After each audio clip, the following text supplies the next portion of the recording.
இந்த உலகத்திலே வாழ்கிற நாம் ஆசீர்வதிக்கப்பட்டவர்களாய் வாழ வேண்டும் என்பதை ஒரு நாள் மறக்கக்கூடாது. இந்த கூடாரத்துக்கு ஏன் வந்திருக்கிறோம்னா, நம்ம ஏதாச்சும் ஒரு நல்ல பாடத்தை கற்றுக்கொண்டு செல்ல வேண்டும் என்று வந்திருக்கிறோம்.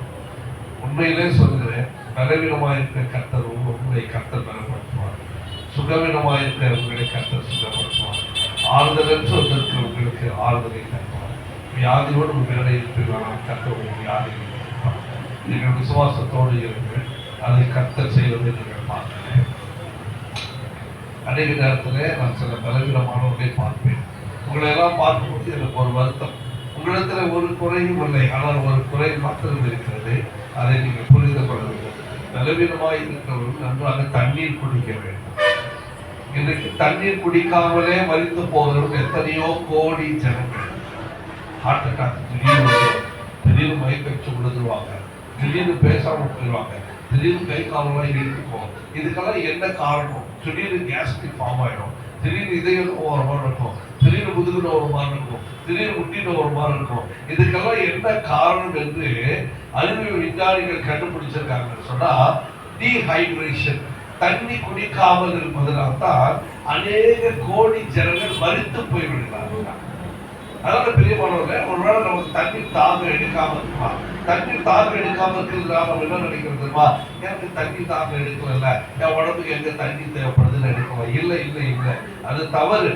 தண்ணீர் தாகம் எடுக்காவிட்டால் கூட நீங்கள் குறைந்தது ஒரு நாளைக்கு ஒரு 3 லிட்டர் தண்ணி ஆகியும் குடிக்க வேண்டும்.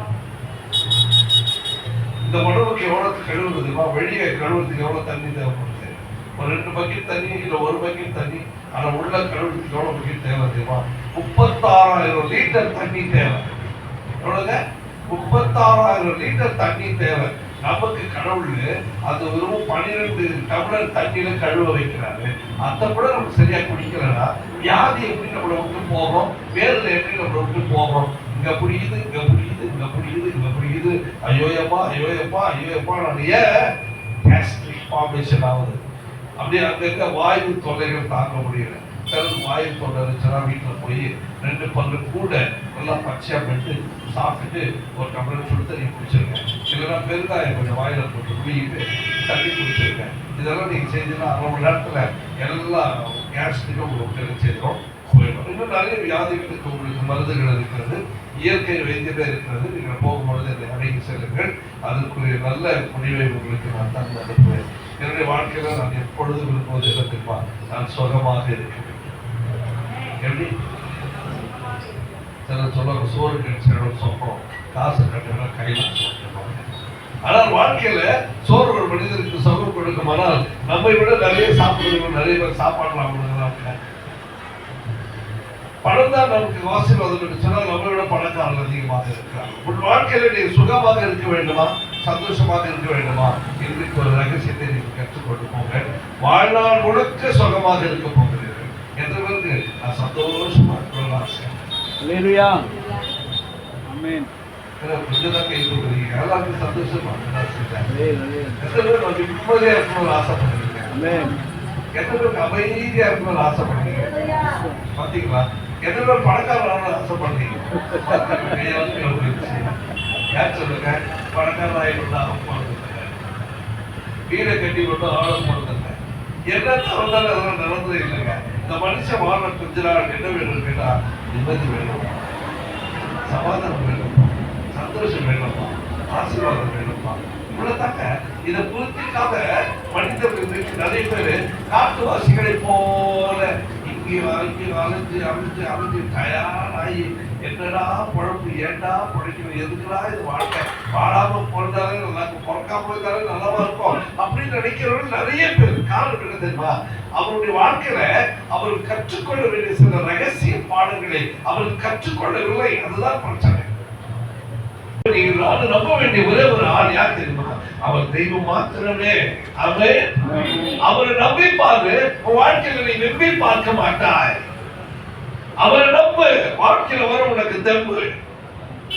என் வாழ்க்கையில நான் கற்றுக்கின்ற பாடத்தை மட்டுமே மற்றவர்களுக்கு சொல்லிக் கொடுப்பது உண்டு. வாழ்க்கையில புஸ்தகம் 11ஆம் அதிகாரம் 13ஆம் வசனத்தை வாசிப்போம். கிஃப்ட் எத்தனை பேர் வாங்க போறீங்கன்னு பார்க்கிறேன். எல்லாரும் ஆன்சர் பண்ணா கூட உங்களுக்கு எல்லாருக்கும் கிஃப்ட். மார்க் 12 13 வாசிப்போம்.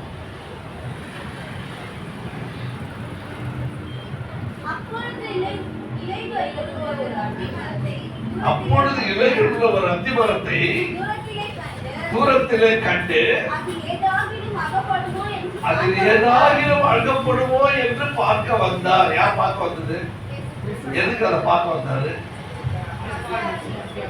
பசியா வச்சு பார்க்க வந்தாரு. கரெக்டா ஆன்சர் பண்ணீங்க. இதுக்கு நான் பிரைஸ் கொடுக்குறேன்னு சொன்னேன். நான் கேட்கற கேள்வி ஓகே. பசியா வச்சு பார்க்க வந்தாரு. சரி, வாசிங்க. அத்திப்பழம் காலமாய் இராதபடியால் அவர் அதனிடத்தில் வந்தபோது அதன் இலைகள் அல்லாமல் வேறொன்றையும் காணவில்லை. கீழே நீங்க படிச்சீங்கன்னா சொல்லுது, அவர் என்ன செய்தார்? சபித்தார். அத்தி மரத்துல கனி கொடுக்கிற காலம் எல்லாம் போச்சுன்னா அது அத்தி பழம் இருக்குமா? அத்தி பழம் இருக்குமா? அத்தி மரத்துல அத்தி பழம் கொடுக்கிற காலம் இல்லாம இருக்குமானா அது அத்தி பழம் இருக்குமா இருக்காதா? அப்புறம் எதுக்கு ஏசாமி சமைச்சாங்க? ரோட்ல இருக்கிற நாயை காதை பிடிச்சிருந்தா மொத்தமா கொடுக்கும். என்ன பண்ணோம்? கடிக்கும். யாராச்சும் ரோட்ல போறோம் பார்த்தா பிடிச்சுமா யாபத்து ரோட்ல போகும்போது யாபத்து அப்படின்னா யாபத்து என்ன சொல்றோம்?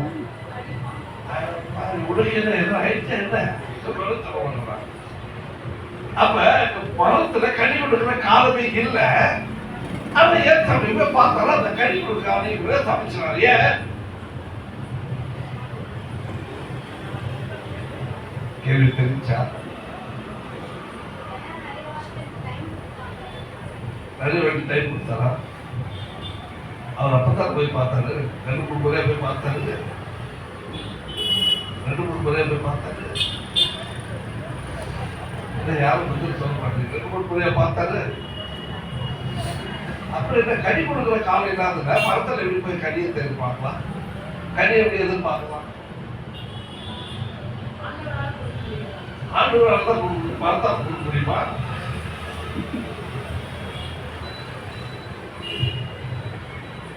சரி, எவ்வளவு பேர் இந்த அத்தி மரத்தை பத்தி படிச்சிருக்கீங்க தெரியல. அத்தி மரத்தை குறித்து நிறைய பேர் படிக்கணும். நிறைய படிச்சீங்கன்னா தான் ஆண்டவருடைய அப்பவே தப்பு செய்ய மாட்டார். நாம தப்பு செய்யணும். ஆண்டவர் நினைச்ச மாட்டாரு, தப்பு செய்ய மாட்டார். அவர் இலைகள் உள்ள அத்தி மரத்தை பார்க்கிறாரு. எந்த மரத்தை பார்க்கிறாரு? இலைகள் உள்ள அத்தி மரம். ஏன் இலைகள் உள்ள அத்தி மரம் அது எழுதாங்க தெரியுமா? இலைகள் வர ஆரம்பிச்சுட்டாங்க. அதுக்குள்ள ஒரு அத்தி பழம் சின்னதா பழைக்கும். அது பேர் வந்து பட்டாணி அத்தின்னு பேரு. எழுதுகிற பேரு பட்டாணி அத்தின்னு பேர். ஒரு பட்டாணி ஞாபகம் வந்துச்சு. உடனே அவருடைய கண்டப்பட்டாங்க பட்டாணி அத்தி ஞாபகம். அவர் பட்டாணி அத்தி வந்துருச்சு. அப்ப ஆண்டவர் தூரத்துல இருந்து பாக்குறாரு, பசியா பாக்குறாரு. மரத்தோட குணம் என்ன? அத்தி மரத்தோட குணம் என்னன்னு சொன்னா, அவைகள் இலை விடும் பொழுது அவைகள் நன்றாக இலை முளைத்த பிறகு அது ஒரு சிறு பட்டாணி விடும். அந்த அத்தி மரத்துக்கு பேரு பட்டாணி அத்தின்னு பேரு. அப்ப அதுக்கு பழம் இருக்கும். ஜனங்களுக்கு வரும். அதை பார்த்து பொறுக்கி பறிச்சு சாப்பிட்டு போவாங்க. அது எப்பொழுது பழுக்க ஆரம்பிக்கிறதோ அப்பொழுது அந்த இலையை பழுக்க ஆரம்பிக்கிறோம். அது நன்றாக பழுத்த பிறகு இலை முதிர்ந்து விடும். பழம் மாத்திரம் மரத்தில் நின்று கொண்டிருக்கும். நீங்க பழம் உள்ள அத்தி மரத்தை பாருங்க, மொட்டையா இருக்கும். அந்த இலை இருக்காது, கனிகள் நன்றாக நிரம்பி இருக்கும். இதுதான் அத்தி மரத்தினுடைய கேரக்டர். அப்ப இயேசு கிறிஸ்து என்ன பண்ணாரு? பசி வந்துச்சு, பார்த்தாரு.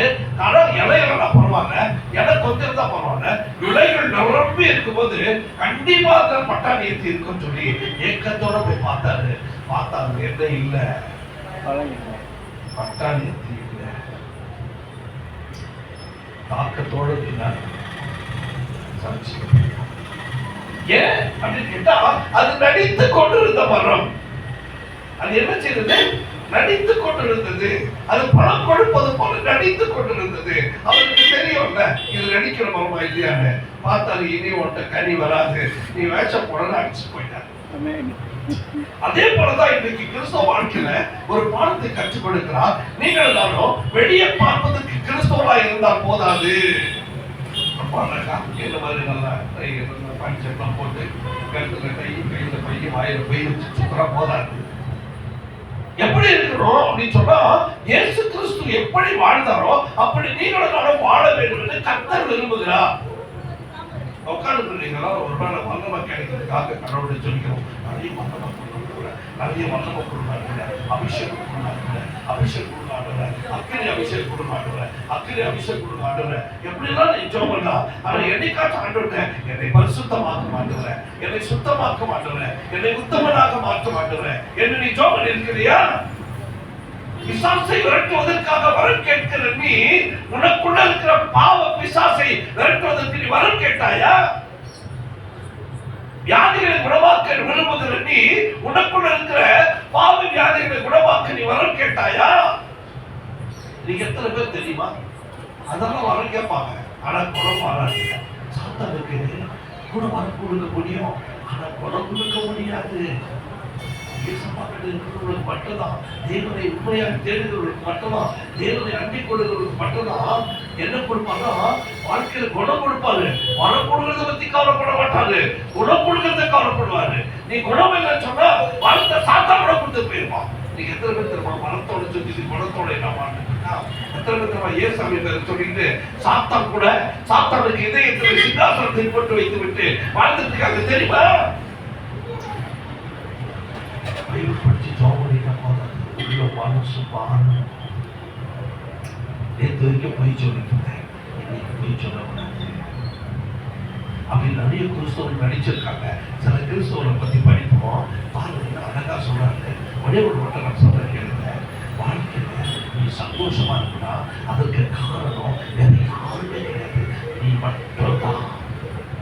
நீ துக்கமா இருக்கிறனா அதற்கு காரணம் யாரும் கிடையாது, நீங்க மட்டும்தான்.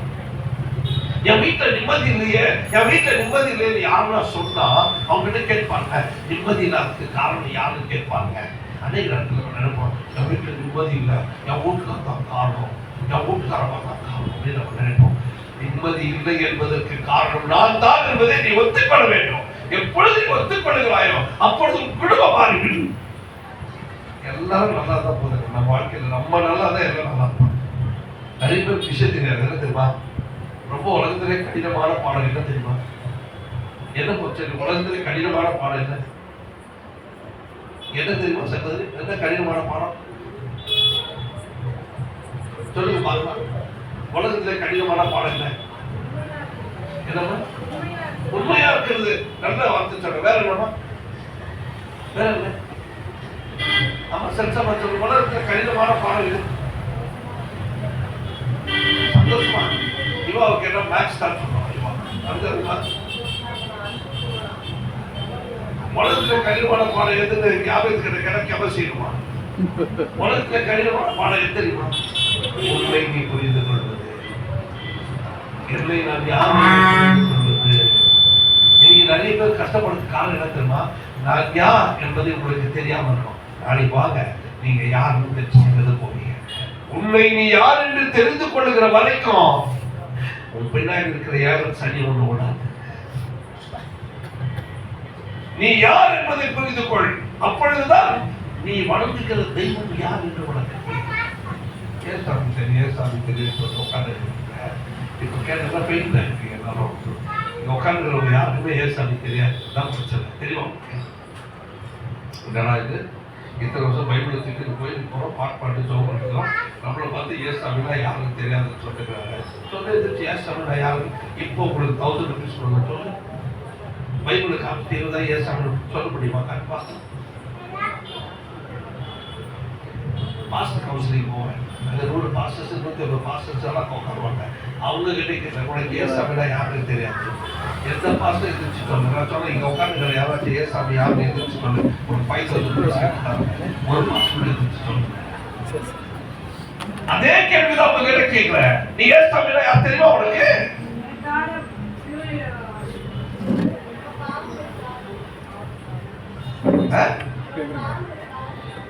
இதான் உனக்கு தெரியும். எனக்கு ஊரே தான் சொல்லுது கிறிஸ்தவன் என்ன, கிறிஸ்தவன் என்ன, கிறிஸ்தவன் என்ன, கிறிஸ்தவன் என்ன. இந்த மாதிரி 25 கொஸ்டின் வச்சாரு. பாஸ்டர் கவுன்சிலிங்ல யாரும் ஆன்சர் பண்ணது தெரியும். 6 மாசத்துக்கு முன்னாடி 10 பெண்டிகாஸ்ட் பாஸ்டர்ஸ் ஞானஸ்நானம் எடுத்தாங்க. சத்தியத்தை சத்தியத்தை சொன்ன பிறகு அவர் கண்ணீர் கொண்டு போச்சு. யாரும் தெரியாம வாழ்ந்துட்டு அது எப்படிதான் இவ்வளவு நாள் பார்க்க பைபிள் தூக்கிட்டு இருக்கோம். ஏசாமியில யாரும் தெரியாம வாழ்ந்துட்டோம். இப்படிதான் ஏசாமி எதிர்த்துக்கணுமா? பிரியமானவர்களே, நீங்களும் நானும் கற்றுக்கொள்ள வேண்டிய மிக முக்கியமான பாடம், நான் யார், நீ யார். நீ யாருன்னு தெரிஞ்சாதான் நீ வணங்குற தெய்வம் யாரு உனக்கு தெரியும். நீ யாரும் தெரியாதான் உனக்கு இவ்வளவு துக்கம். நீ யாரும் தெரியாதான் உனக்கு இவ்வளவு துயரம். நீ யாரும் தெரியாதான் உனக்கு வேதனை. இங்க உட்காந்துருக்கிறவங்க எல்லாரும் எத்தனை பேர் பாடுபட்டு கடவுளுக்காக, எத்தனை பேர் துன்பத்தை அனுபவிச்சிருக்கிறீங்க கடவுளுக்காக. நீ உனக்காக தான் பாட அனுபவிச்சிருக்கிறேன். உன் வாழ்க்கை யாரால கேட்டேன். யாரும் உட்காந்துக்கிறவங்க யாரும் இயேசுக்காக பாட அனுபவிக்கிற இன்னும் இயேசுக்காக இன்னும் யாரும் உட்காந்து ரொம்ப பாட அனுபவிக்கல. ஆனா கஷ்டம் வரும்போதெல்லாம் என்ன சொல்றது தெரியுமா? என்ன கடவுள், என்ன கடவுள், என்ன கைவிட்ட கடவுள், என்ன பார்க்கிற கடவுள், எனக்கு இவ்வளவு கஷ்டங்குது. யாரால வந்துச்சு பாடு? யாரால வந்துச்சு கஷ்டம்? நம்மளால தங்க வந்துச்சு கஷ்டம். சத்துருவானவன் வந்துட்டான், சத்துருவானவன் வரவே மாட்டான். நீ தான் சத்துருவானவன் கூப்பிட்டு படியில விட்டு அது குடையுது, குத்துது, கடிக்குதுன்னு சொல்ற. எந்த சத்துருவான்ட்ட வர முடியாது. சத்துருவான்ட்ட வராம இடம் கொடுக்குறது யாரு? நீ இடம் கொடுத்தா சத்துருக்கு அப்பனே உள்ள வரணும். ஏசாமே உள்ள உனக்கு வர முடியல. நீ ஏசாமே வெளியே வச்சு பார்த்துட்டு இருக்கிற. அங்கே இருப்பா. நான் கொண்டாட சீரியல் பார்த்துட்டு இருந்தவன். அங்கே கொண்டாட சினிமா பார்த்துட்டு இருந்தவன். அங்கே இருக்க ஒரு சொல்லி வந்தவன். அங்கே இருக்கிற சாக்கு போட்டு வந்தவன்.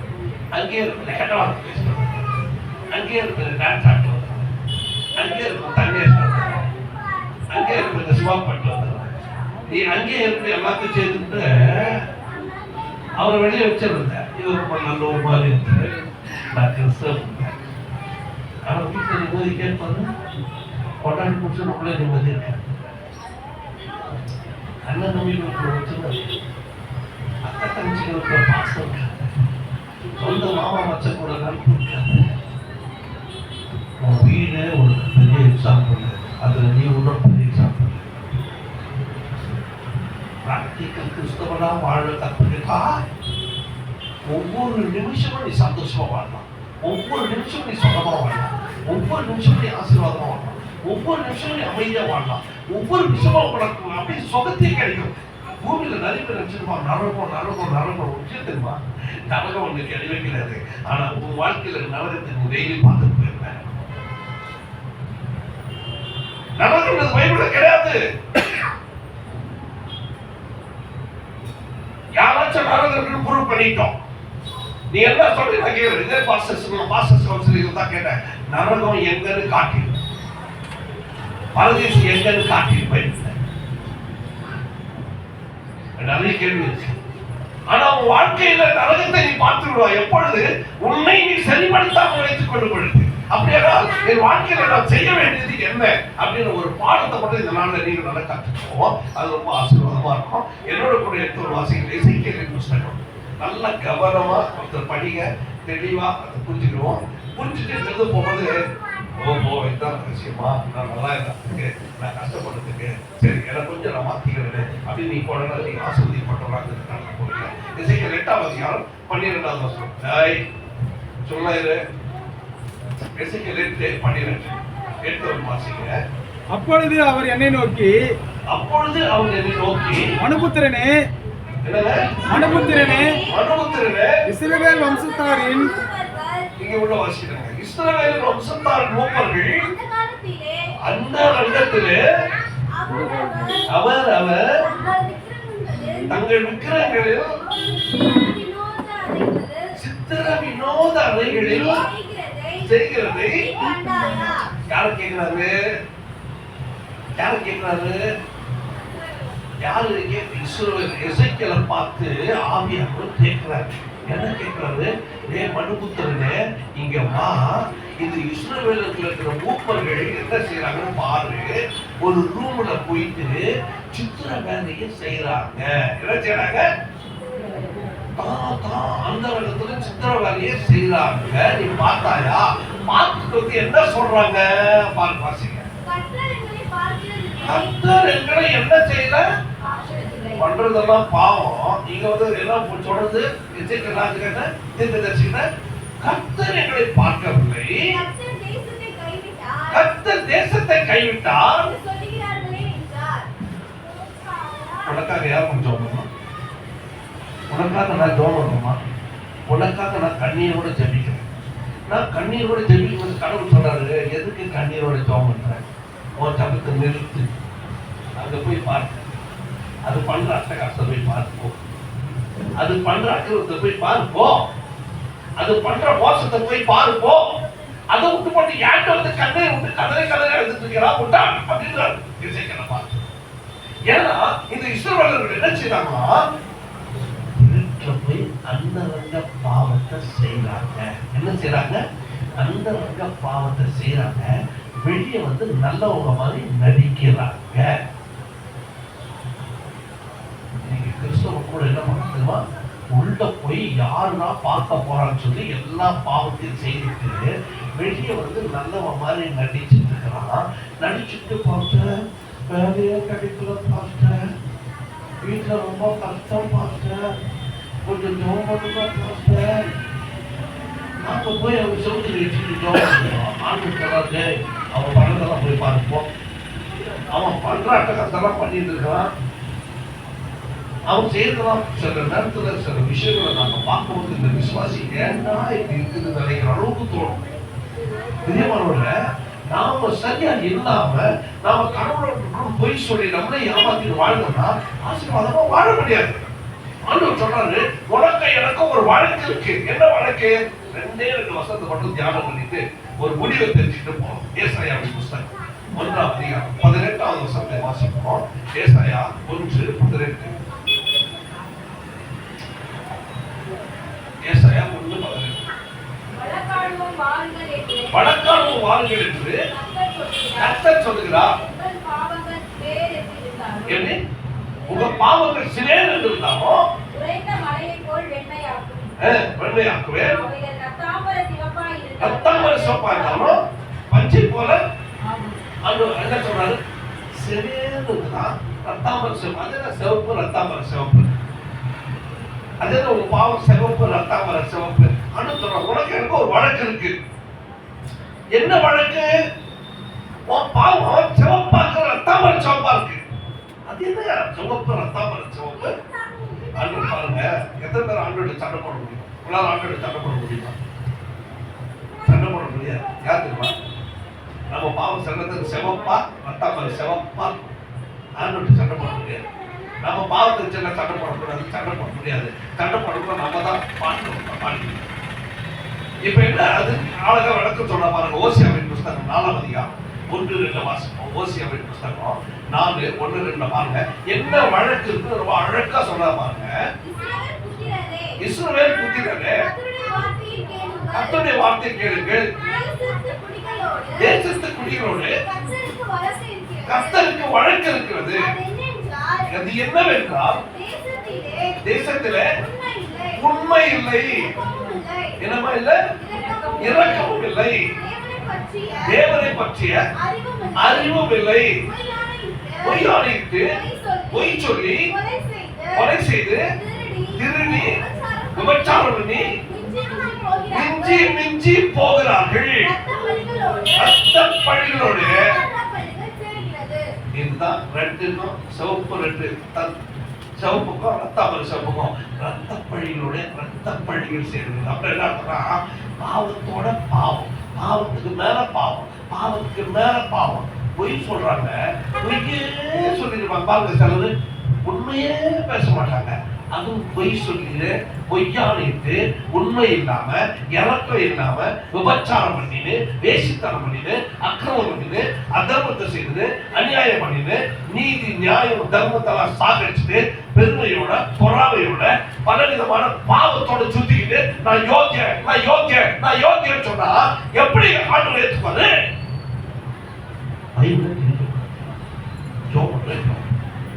ஒன்னும் திருத்த திருத்தத்துக்காக பைபிள் படிக்கிறோம் ஜெபம் பண்ணணும். இல்லையா பைபிள் படிக்கணும் ஜெபம் பண்ணக்கூடாது. இன்னைக்கு நிறைய பேர் ஏன் பைபிள் படிக்கிறாங்க தெரியுமா? ஏன் ஜெபம் பண்றாங்க தெரியுமா? கடவுள் கார் கொடுத்து வர்றான், கடவுள் வீடை கொடுத்து வரான், கடவுள் சொத்தை கொடுத்து வரான், கடவுள் பணத்தை கொடுத்து வரான், கடவுள் வேலை கொடுத்து வரான், கடவுள் அதை கொடுத்து வரான். இதுக்குதான் பைபிள் படிச்சு ஜெபம் பண்ண ஒழிய என் பாவத்தை விட்டுற மாட்டான், நான் பொய்ய விட்டுற மாட்டான், நான் அக்கிரமத்தை விட்டுற மாட்டான், அநியாயத்தை விட்டுற மாட்டான், அதர்மத்தை விட்டுற மாட்டான். உனக்கு எனக்கு கடவுள் கொடுத்துக்கிற பைபிள் அதுக்கு தான். எதுக்கு? நீ நம்ம மனம் திரும்பி வாழணும், நல்லவங்களா வாழணும். நீ நல்லவங்களா வாழ்ந்து பாருங்க, பச்சனவங்கள தொடாது தான் உண்மை. அப்படியே வந்தாலும் அது உங்களை படவே படாது, உங்களால வராது. என்ன பார்த்து கற்றுக் கொடுக்கணும்னு சொன்னா, நான் சரியானவனா கடவுளுக்கு முன்னாடி இருந்தா போதும், கடவுள் என்ன ஆசீர்வாதம் சுகமா வாழச்சு. எவ்வளவு பாஸ்டர் சந்தோஷமா இருக்கு கேட்டீங்கன்னா நான் நிறைய பதில் சொல்றேன். 24/7 ஒரு வாரத்துக்கு நான் நிம்மதியா இருப்பேன், சுகமா இருப்பேன், சந்தோஷமா இருப்பேன். ஏன் தெரியுமா? பாவத்தை போகணும், பாவத்தை பேசக்கூடாது, பாவத்தை செய்யக்கூடாது. சிலர் பாருங்க வாயை திறந்தா போதும் கெட்ட வார்த்தை மட்டும் தான் வரும், சிலர் வாயை திறந்தா போதும் பொய்ய மட்டும் தான் வரும், சிலர் வாயை திறந்தா போதும் அநியாயம் மட்டும் தான் பேசுவாங்க, சிலர் வாயை திறந்தா போதும் போட் சொல்லிட்டு இருப்பாங்க, சிலர் வாயை திறந்தா போதும் அநியாயம் அக்கிரமத்தை பேசிட்டே இருப்பாங்க. சிலர் கண்ணு எப்ப பார்த்தாலும் அந்த டிவிலேயே இருக்கும், சிலர் கண்ணு அந்த சீரியல்லையே இருக்கும், சிலர் கண்ணு அந்த மொபைல்லயே இருக்கும், சிலர் கண்ணு பாவத்திலேயே மூழ்கி இருக்கும். சிலருடைய எண்ணங்கள் நல்லாவே இருக்காது, யாராச்சும் நல்லா இருக்கக்கூடாது, இவங்களுக்கு வர பொறாமைக்கு எல்லையே இருக்காது. அப்படியே எரிச்சல் கோபமா அப்படியே வரும். அவன் நல்லா இருக்கிறான், இவன் நல்லா இருக்கிறான், நம்ம எப்படிங்கிறவன் பலவிதமான பாவம் தண்ணியை சுத்தி சுத்தி சுத்தி சுத்தி சுத்தி அது குத்தி குத்தி குத்தி குத்தி குத்தி உன்னைய நாசமாக்கிற முடியுமா? எப்படி எப்படி ஆசீர்வாதம், எப்படி சமாதானம் வரும், எப்படி சந்தோஷம் வரும், எப்படி மன அமைதி வரும், எப்படி நீ வாழ்ந்துருவேன், எப்படி சுகமா இருந்துருவாங்க. அப்படின்னு சொல்றாரு. உன் பாவத்து மேல பாவத்தை சேர்த்துக்கிட்டு, அக்கிரமத்தோட அக்கிரமத்தை சேர்த்துக்கிட்டு, அநியாயத்தோட அநியாயத்தை சேர்த்துக்கிட்டு, வாழ்க்கையில நீ நிம்மதியாக தோச்சுக்கிட்டு, என்கிட்ட வந்து நிம்மதி நிம்மதி நிம்மதி கூட நான் எப்படி நிம்மதி கொடுப்பேன், நான் எப்படி ஆசீர்வாதத்தை கொடுப்பேன், நான் எப்படி நீ தட்டு சமாதானத்தை கொடுப்பேன், என்னால கொடுக்க முடியாது. அப்படின்னு சொல்றாரு. ஏசாயா புஸ்தகம் 59ஆம் அதிகாரம் 1ஆம் வசனத்தை வாசிங்க. ஏசாயா 59:1 வாசிங்க. இதோ ரட்சிக்க கூடாதபடி கர்த்தருடைய கை குறுகி போகும் இல்லை, கேட்க கூடாதபடி அவருடைய செவி மந்தமாகும் இல்லை. கடவுளுடைய கை என்ன குறுகிச்சா? கடவுளுடைய கை குறுகி போயிருக்கா? எப்படி இருக்கு கை? கை எப்படி இருக்கு?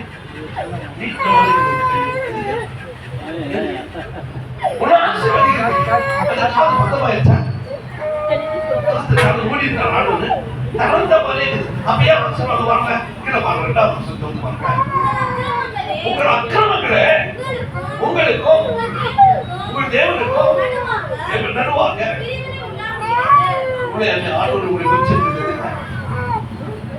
நம்ம பாவம் அக்கிரமம் நம்மள உயிரோட கூட செத்து போயிட்டு இருக்கோம். உங்களுக்கு நம்ம உயிரோட கூட செத்து போயிருக்கோம் தெரியுமா?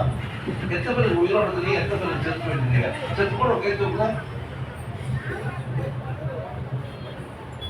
பாருங்க, ஒரே ஒரு அம்மா தான் செத்து போயிருக்கீங்க.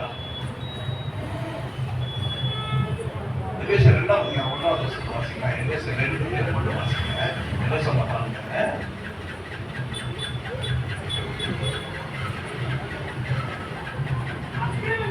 அக்கிரமங்களினாலும்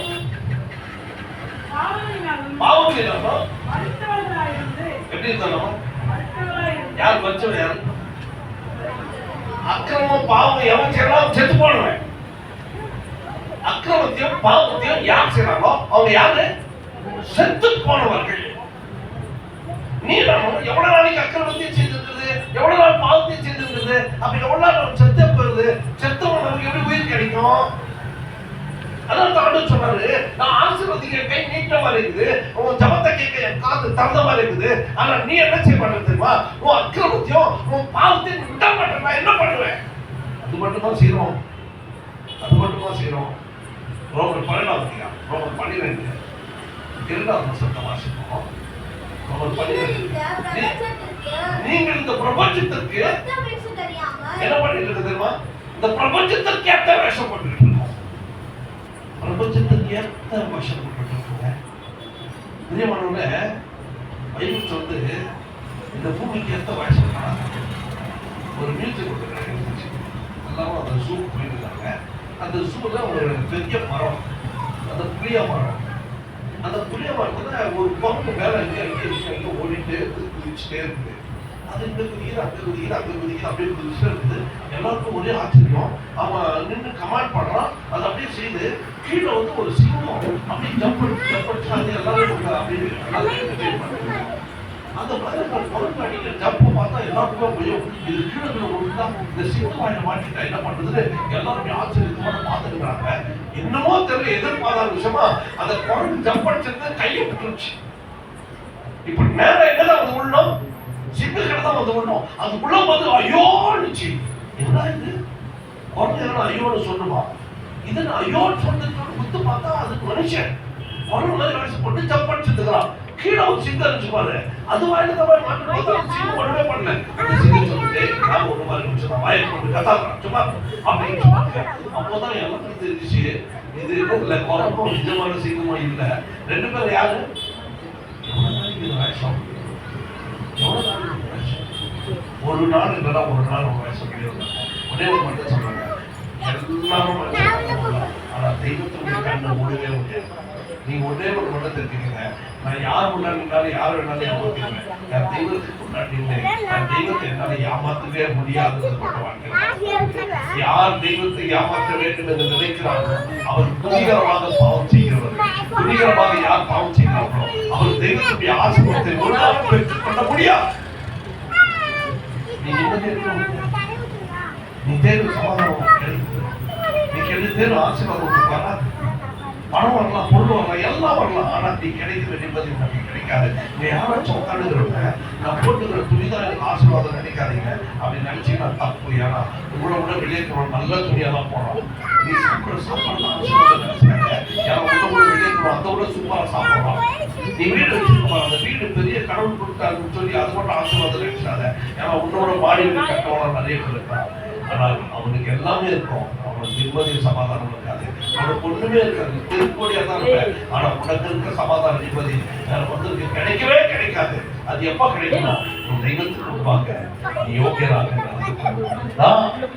அதான் ஆண்டு சொன்னார். 12 வாசிக்கிறோம். ரோமர் 12 என்ன சொன்னாங்க? ரோமர் 12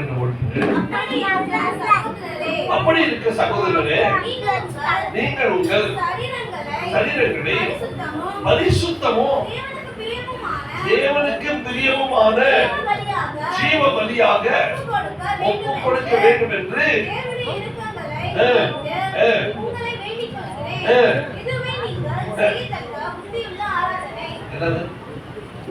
கோயில் வந்து பாக்கணும் அர்த்தம். நீ கோயில் வந்து ஜோம் அர்த்தம். நீ கோயில் வந்து பைபிள் அர்த்தம். அதுதான் புத்தி உள்ள ஆராதனை. எது புத்தி உள்ள ஆராதனைமா? நீ கோயில்ல வந்து பாவியா வந்திருக்கோம், இங்கிருந்து போவது உன்னை பரிசுத்தமாக்கி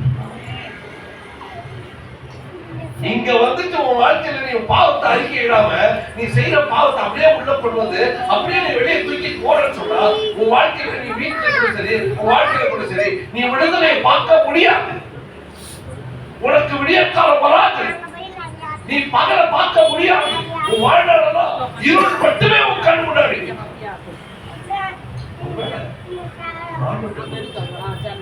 பாவத்தை மன்னிச்சு இந்த பாவத்தை எப்பொழுது தெரியும் நீ இந்த பாவம் செய்றீங்க. இந்த பாவத்தை நான் செய்துட்டே இருக்கேன். இந்த பாவத்தை இன்றைக்கு நான் முக்கியமானவரேன்னு சொல்லிட்டு முன்னாடி போய் நின்று பாரு.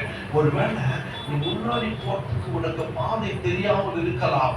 ஆனால் கர்த்தர் உனக்காக பாதை எடுத்தார். கர்த்தர் உனக்காக பாதை எடுத்தார். எகிப்திலிருந்து வராங்க இஸ்ரவேலர்கள். இஸ்ரவேலுக்கு வரும்பொழுது பாதையே தெரியல, கடல் சூழ்ந்து இருக்குது. மோசைகள் சொன்னாங்க, சமுத்திரம் ஊழி முன்னாடி இருக்கு, இந்த சைட்ல மலை இருக்கு, இந்த சைட்ல மரம் இங்க இருக்கு, என்ன பண்றதுன்னு தெரியல போது அது சொன்னாரு, என் கடவுளுக்காக நான் பாதை கொடுத்தாங்க. அப்படி ஒரு பாதையை சொல்றாங்க. அந்த பாதையில போறாங்க. ஆனா பின்னாடி இருக்க எகிப்திற்கு பாதை தெரியுது. இந்த பாதையில போற இவங்களை கொண்டு வரலாம் சொல்லிட்டான் வர. ஆனால் இவர்களுக்கு பாதை இல்லாமல் இருந்து இவர்களுக்கு பாதை கிடைத்தது. பாதை கிடைத்த அவர்களுக்கு பாதை மூடிவிட்டது.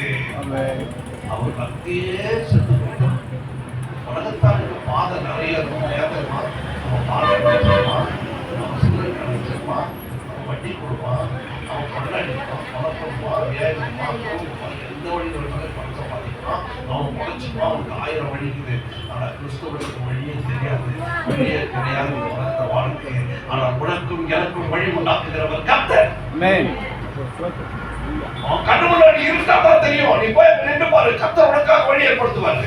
அவர் கோடலானதை நிறுத்துகிறவர், வண்ணமானதை சமமாக்குகிறவர், வனாந்திரத்தை தண்ணீர் தடாகமாய் மாற்றுகிற தேவன். அவரை மட்டும் தான் நீ நம்பணும், யாரையும் வாழ்க்கையில் நம்ப கூடாது. அதனால நம்ம நீ நிம்மதியா வாழ்க்கை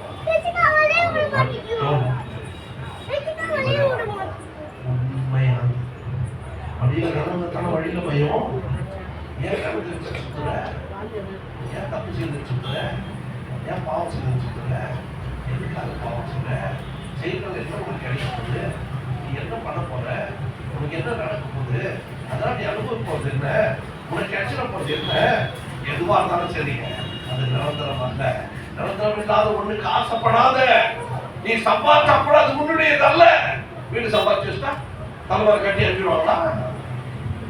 நீ பணத்தை சேர்த்து வச்சுட்டா பேங்க்ல தலையில ஒரு கட்டு பணத்தை எடுத்து கட்டி அனுப்பிடுவாங்களா? நீ பொருள் சேர்த்து வச்சுட்டா அதை உன் கையில குடிச்சிட்டு இந்த 10 கிராம் போட்டுக்கோ அப்படின்னு கருத்துல மாட்டி அனுப்பிடுவாங்களா? நீ சொல்லலாம் அது உன்னுடையது, அது உன்னுடையது சொல்லலாம். ஆனால் எதுவும் உன்னுடையது அல்ல. உன்னுடையது சொல்வதற்கு ஒருவர் மாத்திரம் இருக்கிறார், அவர் இயேசு மட்டுமே. நீ அவருடையவர்னு சொல்லி பாரு. அவர் சொல்வார், நீ என் பிள்ளை, நீ என் பொண்ணு, நீ என் மக, நீ என் மக, நீ என் மகன் சொல்லுவாங்க. அப்பா உன்னை மகன் சொல்ல முடியுமா? அம்மா உன்னை மகன் சொல்ல முடியுமா? அவங்களே செத்து போயிடுவாங்க. அதுக்கப்புறம் உன்னை மகன் சொல்றது யாரு? வலிக்காதே, மாறாதே, நேற்று என்று மாறாதது. அவர் ஆதியும் மதமா இருக்கிறவர், அவருக்கு முடிவு கிடையாது. அவர் புதினரும் பிந்தினவருமானவர், மரணத்தை ஜெயித்தவர், உன் வாழ்க்கையில் விடுதலை கொடுக்க வல்லவர், உன் இருளை வழியாக மாற்றுகிறவர், உனக்கு விடுதலை தருகிறவர், உனக்கு சுகத்தை தருகிறவர், சந்தோஷத்தை தருகிறவர், மனமகிழ்ச்சி தருகிறவர், நிம்மதியை தருகிறவர். நீ கேட்குவதை கேட்பதற்கு முன்பாக உனக்கு கொடுத்து உன்னிடத்தில் படுகிற சுகத்தை அனுபவிக்கிறவர். உனக்கு என்ன வேணும் நீ கேட்கறதுக்கு முன்னாடி ஒரு தூக்கி போடலாம். நீ கேட்க வேண்டிய அவசியமே கிடையாது. நீ கரெக்டா நடப்பாங்க, அவ்வளவுதான். வாழலாம், உண்மையா இருக்கும், நிம்மதியா வாழணுமா, உண்மையா சந்தோஷமா வாழணுமா, உண்மையா இருப்பதும் வாழ்க்கையில ஒரே ஒரு மாற்றம். அந்த அத்திவாரம் சபிக்கப்பட்டு போனது ஏன்? அது நடித்துக் கொண்டிருந்தது. இன்றைக்கு அநேக குடும்பத்துல சாபம் நின்று கொண்டிருக்கிறது. காரணம் என்ன தெரியுமா? அவருக்கு தெரிந்த பாவத்தை செய்கிறபடினாலே சாபம் அவருடைய வீட்டில படுத்துக் கொண்டிருக்கிறது. நீங்க ஆதியாகமத்துல படிச்சு பாருங்க. அன்றொரு காயனை பார்த்து கேட்கிறாரு, ஏன் அவன் முகநாடி வேறுபட்டிருக்கு, ஏன் எரிச்சலோடு இருக்கிற? நீ நன்மை செய்தால் மேன்மை இல்லையோ? நீ தீமை செய்தால் நன்மை செய்யாதிருந்தால் பாவம் எங்க படுத்திருக்கோம்? வாசப்படுத்தப்பட்டிருக்கும். பிரியமானவர்களே, நீ நன்மை செய்யலாம் கூட சரி, நீ தீமை செய்தாலும் சரி, அது பாவமா மாறும். அதை நம்ம வாசப்படி என்ன செய்யுமா படுத்துக்கணும். அது நீ வெளியே போனா உன் போர் மேல உட்காந்துக்கும், நீ உள்ள போனா உன் வீட்டுல உன் வேலையை படுத்துக்கும். பிச்சைக்காரன் சுத்தறான். ஏன் பிச்சைக்காரன் சுத்தறான் தெரியுமா? குஷ்டரோகிக்கு சுத்தறான். ஏன் தெரியுமா? அவன் யார் வீட்டுக்கு பிள்ளை நினைக்கிறேன்? பிச்சைக்காரன் சுத்தறான். யார் வீட்டுக்கு பிள்ளை நினைக்கிறேன்? யார் வீட்டுக்குள்ள தெரியுமா? கோட்டீஸ்வரன் பிச்சைக்காரனோ குஷ்டரோகியோ சுத்தது தெரியும் அவனுக்கு. அவன் தான் தூண்டித்தனமாக வாழ்ந்து விட்டு பல விதத்துல பணத்தை சம்பாதித்து விட்டு அதை தன் பிள்ளைகளுக்கு சேர்த்து வைக்கிறேன் என்று சொல்லிவிட்டு அதை சாப பொருளாக சாபத்திலாக சேர்த்து வைத்து விட்டு கடைசியில் அவர் விட்டு போய் விடுகிறார். அவர்கள் என்னவாக மாறுகிறார்கள்? பிச்சைக்காரனாக குஷ்டரோகிகளாக மாறி செத்து போகிறார்கள். பிச்சைக்காரன் வீட்டுல போய் உண்மையாக்கரோட போய் பாரு, அவன் பிள்ளைங்க நாளைக்கு வாங்கி கட்டி வாழ்வான். யார் தெரியுமா? அவன் ஏழையா இருந்தாலும் உண்மையா இருப்பான். பிரியமானவர்களே, பிள்ளைகளாலும் சரி, நீங்களாலும் சரி, கர்த்தருக்கு உண்மையாக இருந்து பாருங்கள். நீங்களும் உங்களுடைய சந்ததிகளும் உங்களுடைய சந்ததியின் சந்ததிகள் என்ன செய்வார்? கர்த்தர்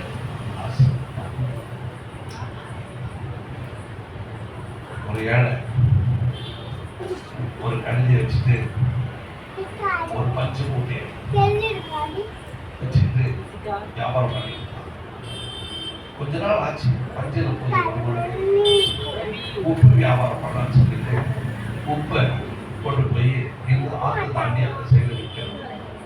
அதனால ஒரு கழுதியை பண்ணி அது மேல உப்பு மூட்டை வச்சு இந்த ஆற்றுல அந்த ஆற்றுக்கு போயிருக்கோம். அப்படி கூட்டிட்டு போயிட்டு போது முடிச்சிட்டாரு சத்தியத்தை. அப்படி கூட்டிட்டு போயிட்டு போது திடீர்னு ஒரு நாள் அந்த கழுத கீழே விழுந்துச்சு. விழுந்த கழுதுன்னா அவன் விழுந்த உடனே உப்பெல்லாம் எழுந்துச்சு. கழுதுக்கு ரொம்ப சந்தோஷம். இவ்வளவு நாள் தூக்குற வெயிட் இப்ப என்ன இல்லை.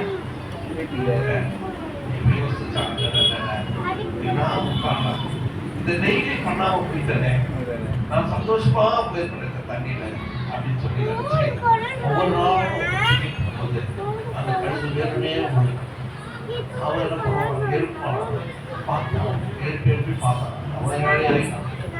ஒரு நாள் அப்ப பஞ்சு மூட்டை ஞாபகம் வந்துச்சு. அந்த பஞ்சு மூட்டையை வாங்கி வச்சான். கழுதுக்கு ரொம்ப சந்தோஷம். இவ்வளவு நாள் தூக்குறது வெயிட் இல்லையே, பரவாயில்ல, இது நல்லா இருக்குது, கட்டியில போய் உட்காந்தா இன்னும் நல்லா அப்படின்னு சொல்லிட்டு ஆத்திரம் போனோடனே அப்படியே உட்காந்துச்சு. இவ்வளவு நாள் எலும்பு அடிச்சவன் அன்னைக்கு அடிக்கவே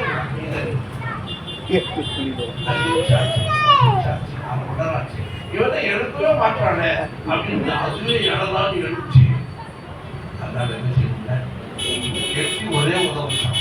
அதோட கருத்து வச்சு அடிச்சு போய் போகும்போது யோசிச்சாங்க, எவ்வளவு நாள் விஷம் போட்டாலும் ஒரு நாளைக்கு வச்சிருவோம் மரணத்தில் இந்த உலகத்தில் நீ வாழ வந்தது ஒரே முறை தான், இன்னொரு முறை கிடையாது. நீ பிறந்தது ஒரே முறை தான், இன்னொரு முறை கிடையாது. நீ மறிக்கப்படுறது ஒரே முறை தான், இன்னொரு கிடையாது. இதுக்குள்ள கடவுளோடு நீ வாழ்வதற்காக கர்த்தருடைய கற்றுக் கொடுக்கிற பாடம் இருக்கிறதா? உன் மனமறிந்து பாவம் செய்யாதே, உன் குணமறிந்து உன் பாவம் செய்யாதே, உன் மனசாட்சிக்கு விரோதமாக நீ பாவம் செய்யாதே, நீ படிக்கிறது சத்தியத்திற்கு விரோதமாக பாவம் செய்யாது. நீ பாவம் செய்யாம வாழ்ந்து பாரு. ஜெகஜோதியா இந்த பூமியிலேயே பரலோகத்தை பார்த்துட்டு பரலோகத்துக்கு போயிருக்கேன். துணிகரமா யார் பார்க்க போறாங்க, யாருக்கும் தெரியல சொல்லி நீ பாவம் செய்யலன்னு சொன்னாங்க. அதனுடைய பலன் இந்த பூமியில நீ அனுபவிச்சுதான் சாபம், அது உனக்கு சாபமாக மாறிவிடும். ஆகவே அது அத்திவரம் சபிக்கப்பட்டதற்கு காரணம் இல்லை, அது நடித்தது. நாம் நடிக்காமல் வாழ்வோரா, நம்மை ஆசீர்வதிக்காமல் சுத்தமுள்ளவராக இருக்கிறார். ஆண்டவருக்கு கண்களை மூடி ஒரே ஒரு வார்த்தை மட்டும் அவர்களுக்கு கேட்டார். ஆண்டவரே, நான் செய்கிற பாவம் என்ன என்பதை நாளைக்கு நான் யார் என்ற இனம் கண்டு கொள்கிற சத்தியத்தை கேட்க இருக்கிறேன். ஆண்டவரே, அதற்கு முன்பாக நான் செய்கிற பாவம் என் வாயிலே நான் செய்கிறது பாவமா, என் மனதிலே நான் நினைத்துக் கொண்டிருப்பது பாவமா, என் குடும்பத்திலே என்னால் வருகிற சொந்தத்திற்கு காரணம் நான் செய்யும் பாவமா, எனக்கு நிம்மதி இல்லாமல் இருப்பதற்கு காரணம் பாவமா, என்னிடத்துல பெருமை இருக்கிறதா, பொய் இருக்கிறதா, பொய் சாட்சி இருக்கிறதா, கொலை இருக்கிறதா, கொள்ளை இருக்கிறதா, அளவு இருக்கிறதா, உபச்சாரம் இருக்கிறதா, வேசித்தனம் இருக்கிறதா, அநியாயம் இருக்கிறதா, அதர்மம் இருக்கிறதா, அக்கிரமம் இருக்கிறதா, என் துன்பத்திற்கு காரணம் நான் தானே. ஆண்டவரே, என்னை மாற்று, என் வாழ்க்கையை மாற்று, என் வழிகளை மாற்று, என் சிந்தனைகளை மாற்று, என் செயல்களை மாற்று. என் கோபத்தால் நான் கண்ணீர் விடுகிறேன், என்னுடைய பாவத்தால் நான் கரைந்து போகிறேன். என் உள்ளம் என் பாவத்தை எனக்கு சுட்டி காட்டி எனக்கு சாகடித்துக் கொண்டிருக்கிறது. என் மனசாட்சிக்கு விரோதமாக நான் துணிந்த பாவம் செய்து கொண்டிருக்கிறேன். ஆகவே என்னுடைய நிம்மதியை துளைத்து நான் வாழ்ந்து கொண்டிருக்கிறேன். ஆண்டவரே, என்னுடைய தவறான உறவுகளில் இருந்து எனக்கு விடுதலை தாரும், கள்ள உறவுகளில் இருந்து எனக்கு விடுதலை தாரும், பாவத்திலிருந்து எனக்கு விடுதலை தாரும், விபச்சாரத்திலிருந்து எனக்கு விடுதலை தாரும், அக்கிரமத்திலிருந்து எனக்கு விடுதலை தாரும், பெருமையிலிருந்து எனக்கு விடுதலை தாரும், கொடுமையிலிருந்து எனக்கு விடுதலை தாரும். ஆண்டவரே, கர்வத்திலிருந்தும் அகம்பாவத்திலிருந்தும் நான் என்கிறதிலிருந்து எனக்கு விடுதலை தாரும். எனக்கு தாழ்மையை தாரும், பொறுமையை தாரும், நீடிய பொறுமையை தாரும், இரக்கத்தை தாரும், கருணையை தாரும், அன்பை தாரும், பாசத்தை தாரும், ஒற்றுமையை தாரும், ஐக்கியத்தை தாரும், நன்மை எனக்கு தாரும். ஆண்டவரே, உம்மை போல நான் வாழ எனக்கு கற்று தாரும். என்னை ஜீவபலியாக ஒப்புக் கொடுக்கிறேன். ஆண்டவரே, உலகத்திற்கு ஏற்ற ஒத்த வேஷம் நான் போடாதபடிக்கு பரிசுத்தமாய் வாழக்கூடிய வாழ்க்கை எனக்கு தாரும். ஆண்டவரே, அதுவேதான் என் குடும்பம் மாறும். அப்பொழுதுதான் என் நிலை மாறும், என் சூழ்நிலைகள் மாறும். ஆண்டவரே, என்னை மாற்றும் ஆண்டவரே. என்னிடத்தில் நிம்மதி இல்லை, துளைத்து போனேன் ஆண்டவரே. துன்பங்கள் நிறைந்திருக்கிறது, வேதனைகள் நிறைந்திருக்கிறது. என் குடும்பத்தில் சமாதானம் இல்லை, கண்ணீர் எங்களை விட்டு நீங்கவில்லை, பாவம் எங்களை விட்டு நீங்கவில்லை, சாபங்கள் எங்களை விட்டு நீங்கவில்லை. ஆண்டவரே, எப்பொழுது பார்த்தாலும் பிரச்சனை மேல் பிரச்சனை, அடி மேல் அடி விழுந்து கொண்டிருக்கிறது, பயமாக இருக்கிறது. ஆண்டவரே, என்னை மாற்றும் என்று சொல்லி நீ ஜெபிப்பாயா? நீ ஜெபித்து பார். இருளை வெளிச்சமாய் மாற்றுகிற தேவன் உன் வீட்டுக்கு வருவார். இப்பொழுது உள்ளத்திலே வருவார், உன்னை மாற்றுவார். உன்னை புது சிருஷ்டியாய் உன்னை மாற்றுவதால் முடியும். எப்பேற்பட்ட பாவம் இருந்தாலும் அதிலிருந்து உனக்கு விடுதலை கொடுக்க அவரால் முடியும். அழுவாயா? தன் பாவங்களை மறைக்கிறவன் வாழ்வடைய மாட்டான், அவைகளை அறிக்கை செய்து விட்டு விடுகிறவனை இறக்கம் பெறுவான் என்று வேதம் சொல்லுகிறது. என் சகோதரி, சகோதரியே, உன் ஆசீர்வாதத்துக்கு காரணம் ஆண்டவர் என்று சொல்லாதே. நீ சரியா இருந்து பார். உன் ஆசீர்வாதத்துக்கு காரணம் நீயாகவே மாறிவிடுவாய். உன் சாபத்திற்கு காரணம் சாத்தான் என்று சொல்லாதே. அதற்கு நீ சரியா இருந்தால் அந்த சாபம் உன்னை தொடாது. சத்ருவான உன்னை மேற்கொள்ள முடியாது. எந்த மந்திரம், மாந்திரிகம், பில்லி சுனி உன்னை தொடாது. எந்த சாத்தானுடைய போர்க்கருவிகள் உன்னை தொட முடியாது. ஆசீர்வதிக்கப்பட்டவளாய், ஆசீர்வதிக்கப்பட்டவளாய் இந்த பூமியில வாழ்வாய். துன்பம் ஏன், யார் காரணம்? யோசித்து பாருங்கள். நீங்களாய் நான் இன்றோடு நாளைக்கு நான் யார் என்பதை படித்து போகிறோம். ஜபத்தோடு வாருங்கள், ஜபம் செய்வோம். தேசமுள்ள ஆண்டவரே, எங்களை மாற்றி உம்மை போல எங்களை மாற்றி நாங்கள் பாவம் செய்யாதவர்களே அவருடைய துணை இல்லாமல் எங்களால் பூமியில பரிசுத்தமாய் வாழ முடியாது, பாவத்தை விட முடியாது. பரிசுத்த ஆவியானவரை கொண்டு எங்களை நடத்தும். முழுக்க முழுக்க அவர் என்னுடைய உள்ளத்தில் வாசம் பண்ண ஆண்டவரை எங்களுக்கு உதவி செய்யும். அவர் எங்களை விட்டு போய்விடாதபடி நாங்கள் வாழ எங்களுக்கு உதவி செய்யும். வழி நடத்தும், பலப்படுத்த, ஆசீர்வதியும். இயேசுவே, என்னோடு பேசுவதற்காக நன்றி. இயேசுவின் நாமத்தில் ஜெபிக்கிறேன் நல்ல தகப்பனே.